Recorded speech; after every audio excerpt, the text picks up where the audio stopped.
Teachers यहाँ पर 9th class आपके लिए आसान बनाने आए हैं। तो पूरा ना पढ़ना पड़े इसीलिए मैंने आपका ये सिलेबस बहुत आसान बना दिया है। अब आप बड़ी क्लास में आ गए हो ना, तो बड़ी क्लास के बच्चों के जैसा ही सोचना पड़ेगा आपको। कि आप लोगों को कभी फील ही नहीं होगा कि 9th क्लास इतनी मुश्किल है। आखिरकार 8th क्लास से 9th क्लास में आप सभी बच्चे आ ही गए। अब आपको लग रहा होगा कि जैसा 8th तक प्यारा प्यारा सब चल रहा था वैसा ही 9th में भी चलेगा। और आज मैं आपको एक बात जरूर बताऊंगी कि कैसे मैंने अपनी 9th क्लास को बर्बाद कर लिया था। हेलो एवरीवन, मेरा नाम है भूमिका चौहान। स्वागत है आप सभी का वेदांतु सीबीएसई 9th पर। अब आप सब फाइनली 8th से 9th में आ गए हैं। सिलेबस तो मैं बताऊंगी ही, साथ ही साथ मैं ये भी बताऊंगी कि क्लास 9th में किन किन चीजों का ध्यान रखना है। जैसा 8th तक सब चलता आ रहा था वैसा ही 9th होने वाला है? बिल्कुल नहीं। लेकिन क्या इस बात से हमें डरना है? बिल्कुल नहीं, क्योंकि हम टीचर्स यहां पर 9th क्लास आपके लिए आसान बनाने आए हैं। अब मैं आपको बताने वाली थी कि मैंने अपना 9th बर्बाद कैसे किया। उससे पहले मैं आपको एक चीज बताऊंगी, वो ये कि cbse.gov.in पर जब आप जाओगे और वहां जाने के बाद जब आप एकेडमिक वेबसाइट पर जाओगे और वहां जाने के बाद जब आप करिकुलम 25-26 पर जाओगे और उस पे क्लिक करने के बाद जब आप अपनी क्लास सिलेक्ट करेंगे, दैट इज सेकेंडरी करिकुलम, तो आप लोगों के सामने आपका पूरा सिलेबस खुल जाएगा। अब आपको वो पूरा ना पढ़ना पड़े इसीलिए मैंने आपका ये सिलेबस बहुत आसान बना दिया है। आपको मैं बता दूंगी आपकी बुक्स कौन सी है, साथ साथ आप लोगों के क्या क्या टॉपिक्स होंगे, कितने सेक्शन में आपका एग्जाम होगा, कितने मार्क्स के क्या क्वेश्चंस आएंगे। अब बहुत बड़ा कोई बदलाव इसके अंदर हुआ नहीं है, लेकिन क्लास 9th के बच्चे जो 8th क्लास की तरह ही इस क्लास को समझते हैं उनको मैं आज अपना एक्सपीरियंस शेयर करने वाली हूं।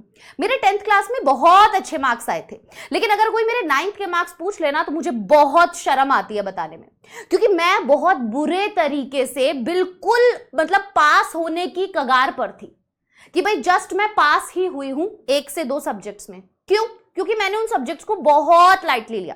मेरा मैथ्स ऑलरेडी बहुत ज्यादा वीक था और मैंने सोचा कि भाई 8th क्लास में जैसा था वैसा ही जितना 8th में पढ़ा उतना 9th में पढ़ूंगी तो सब ठीक हो जाएगा। लेकिन ऐसा नहीं हुआ, मुझे बहुत ज्यादा मुश्किलों का सामना करना पड़ा। ऐसा क्यों हुआ? क्योंकि हमें कोई गाइड करने वाला नहीं था। पर आपको ऐसा नहीं होगा, आपके लिए 9th क्लास आसान हम बनाएंगे।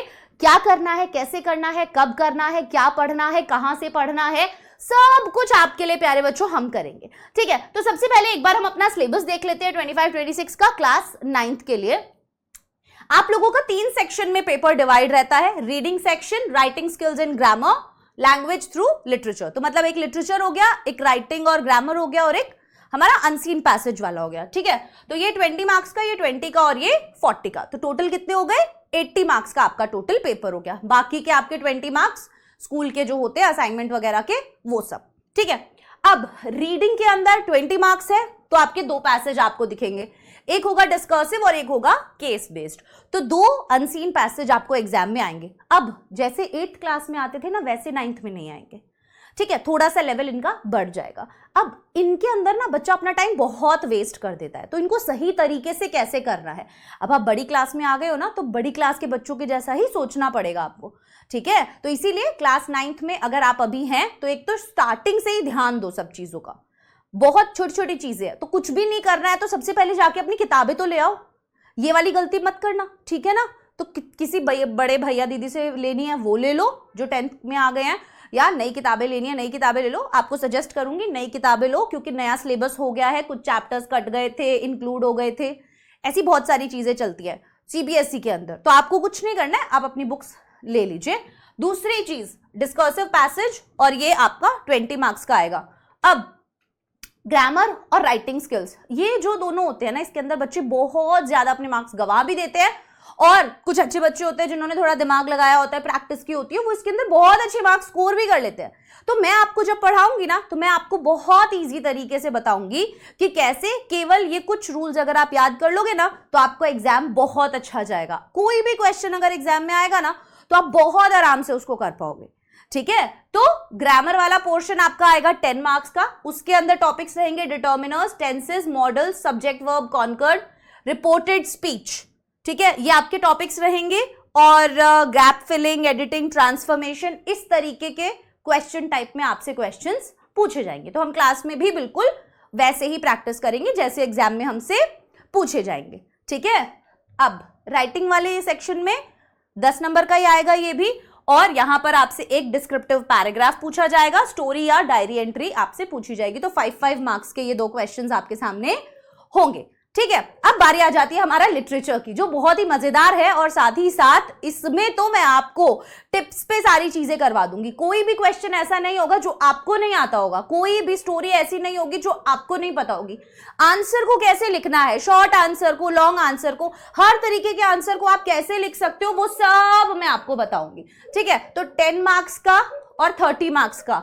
अभी एक्सट्रैक्ट बेस्ड क्वेश्चंस आते हैं ना, तो वो आपके 10 मार्क्स के हैं। ठीक है, एक तो आएगा प्रोज में से और एक आएगा पोइट्री में से, तो एक प्रोज में से और एक पोइट्री में से एक एक क्वेश्चन आपको दे दिया जाएगा। उसके बाद 30 मार्क्स के आपके long answer type, short answer type questions वैसे वाले रहते हैं। ठीक है, तो शॉर्ट आंसर क्वेश्चंस कितने आएंगे आपकी बिहाइव बुक में से? 12 मार्क्स के आएंगे। मोमेंट्स में से आपके 6 मार्क्स के आएंगे। ठीक है, उसके बाद लॉन्ग आंसर क्वेश्चंस आपके बिहाइव में से 6 मार्क के आएंगे और आपके मोमेंट्स में से भी 6 मार्क्स के आएंगे। तो इस तरीके से आपका डिवीजन जो है वो रहेगा। अब आपकी बुक्स कौन सी रहेंगी?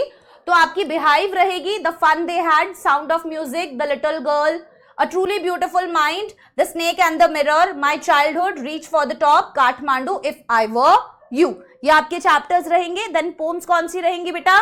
The road not taken, wind, rain on the roof, the lake isle of Innisfree, a legend of the northland, no man are foreign, on killing a tree, a slumber did my spirit seal. ठीक है, ये आपके chapters रहेंगे। Moments में से आपके chapters ये रहे, the lost child, the adventure of Toto, Iswaran the storyteller, in the kingdom of fools, the happy prince, the last leaf, a house is not a home and the beggar. ठीक है, तो ये सभी आपके chapters रहेंगे, ये आपकी books रहेंगी, ये आपका पूरा सिलेबस रहेगा।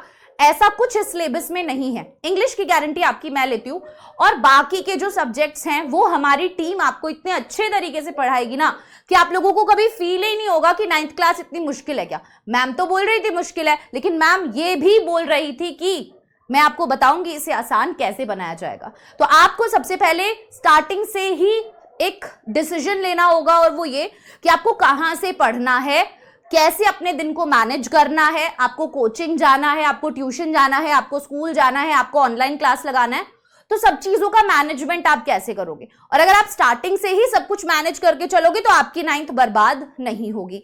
मेरी बर्बाद क्यों हुई थी? क्योंकि मैंने 8th क्लास की तरह 9th क्लास को समझ लिया था। ठीक है, और भी बहुत सारी गलतियां थी जो मैं आगे आने वाली क्लासेस में आपको जरूर बताऊंगी। तो ये था बच्चों आप लोगों का सिलेबस, जिसमें इतना कुछ बदलाव नहीं है। वही अच्छी अच्छी प्यारी प्यारी चीजें हैं जिन्हें हम क्लास में बार बार प्रैक्टिस करेंगे, आप लोगों को बताएंगे, समझाएंगे, सिखाएंगे और आपको टॉपर बनाएंगे। Bye bye everyone, take care, all the best.